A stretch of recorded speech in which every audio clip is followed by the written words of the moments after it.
Students, আজকের ক্লাসে আমরা প্রগ্রেসিভ ট্যাক্স নিয়ে আলোচনা করব। প্রগ্রেসিভ ট্যাক্স কাকে বলে? ইনকাম বাড়ার সাথে সাথে ট্যাক্সের স্ল্যাবও বাড়ে। এইভাবে যখন আমরা ট্যাক্স ইনকামের সাথে সাথে বাড়তে দেখি ক্রোনোলজিক্যালি, তখন সেটাকে আমরা প্রগ্রেসিভ ট্যাক্স বলি।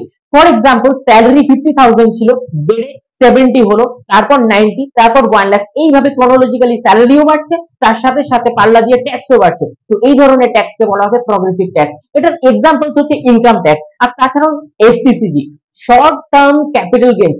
শর্ট টার্মে যদি কোনো ইনভেস্টমেন্ট বা সম্পত্তির পরিমাণ বাড়ে, মানে এর মূল্য বেশি বাড়ে, তখন সেক্ষেত্রে তার ট্যাক্সও সেইভাবে বাড়ে।